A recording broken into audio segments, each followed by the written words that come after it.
Frente a la necesidad de modificar la fórmula que reglamenta, que regula cuáles son los aumentos que debe tener la clase pasiva en sus ingresos, desde el Congreso la oposición se planta y busca dar un debate. Lo ha hecho saber la coalición cívica y en principio también el interbloque de Hacemos Cambio Federal. Esta noche está junto a nosotros la diputada nacional Marcela Campagnoli. Diputada, muchas gracias por este ida y vuelta aquí en Noticias a las 20:30. Silvina, buenas noches a toda la audiencia, la TIP en particular. Marcela, queremos que por favor nos cuentes de qué manera están pensando la posibilidad de generar debate en un Congreso que genera muchas expectativas, pero al que le cuesta poder avanzar en la tarea legislativa. Claro que nos cuesta. Nosotros la fórmula de movilidad jubilatoria que propusimos, la propusimos en enero, cuando el gobierno retiró el capítulo fiscal de la ley ómnibus, que no llegó al Congreso la fórmula que proponía el gobierno porque la retiraron junto con todo el capítulo fiscal. Entonces en nuestro dictamen en minoría propusimos una fórmula que también la presentamos como proyecto de ley y por eso convocamos a una sesión el miércoles de la semana anterior.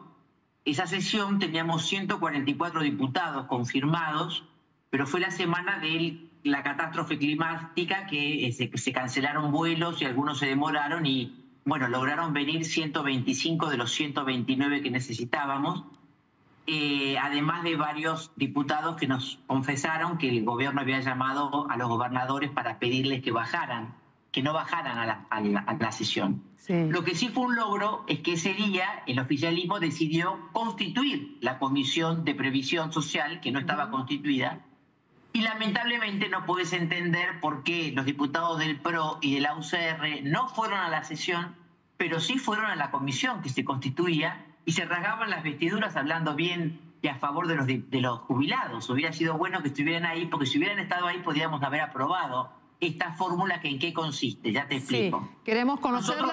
Perdón, diputada, porque en medio de estos vaivenes, más allá del clima y las decisiones políticas, el gobierno avanzó y a través de un decreto está fijando el hecho de que sea la inflación a partir de julio y una situación bastante particular a partir de abril la que genere un nuevo aumento, pero se necesita una ley.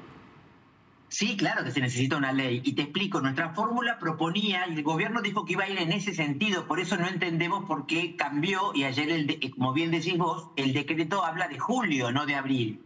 Nuestra propuesta era, en abril, que la fórmula de movilidad jubilatoria actualizara en abril con 2 meses atrás de índice a precios al consumidor. Es decir, con el índice de febrero, que es el que vos podés tener 2 meses antes, de 2 meses antes, con el índice de febrero actualizarles a los jubilados por índice de precios al consumidor. Y por única vez, un aumento del 20,6. ¿Por qué un aumento del 20,6?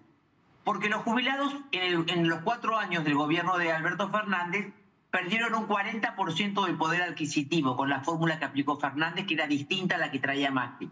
Perdieron un 40%. Si a eso le sumás que desde el 10 de diciembre que asumió Milei a la fecha ha habido una inflación de cerca de un 60%, un 50 y pico por ciento, y que el gobierno solamente le dio en enero un 27% de aumento, bueno, decimos recompongámoslo de una vez un 20% y a partir de abril empezamos a actualizar por índice de precios al consumidor de 2 meses atrás.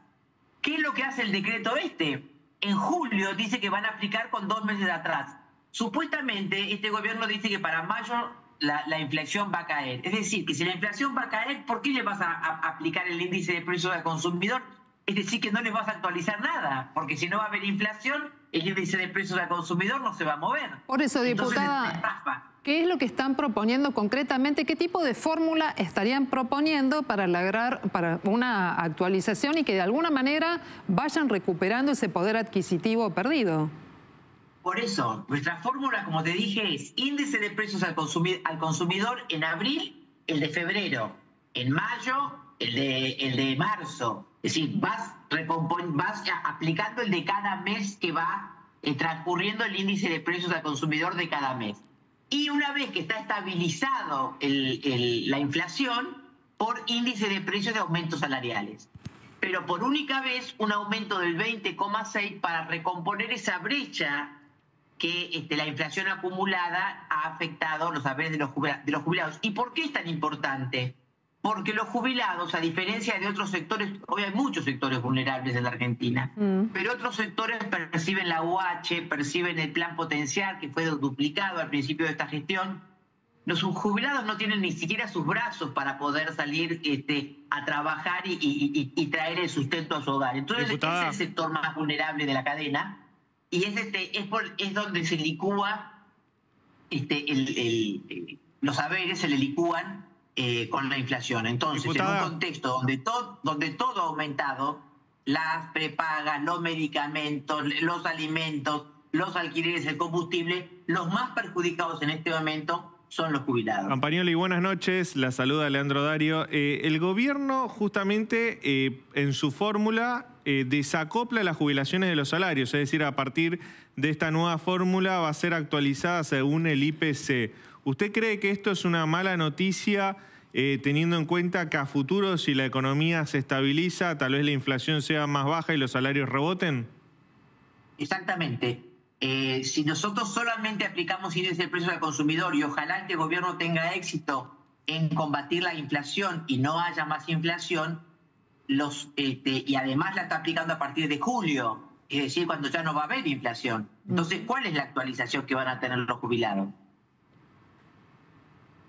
El gobierno igualmente lo que va a aplicar a partir de julio es el empalme final, pero en abril sería IPC de febrero más 12,5% y sería aumentos a cuenta abril, mayo y junio. Cuando termine ese trimestre, el gobierno va a determinar si la nueva fórmula es mejor que la fórmula anterior y dice que va a saldar la diferencia. Sí, por eso es importante que salga por ley. Nosotros celebramos que el gobierno, aunque sea por DNU, quiera ya, para no esperar más, darles un aumento a los jubilados. Es menor de lo que nosotros proponíamos, pero es algo.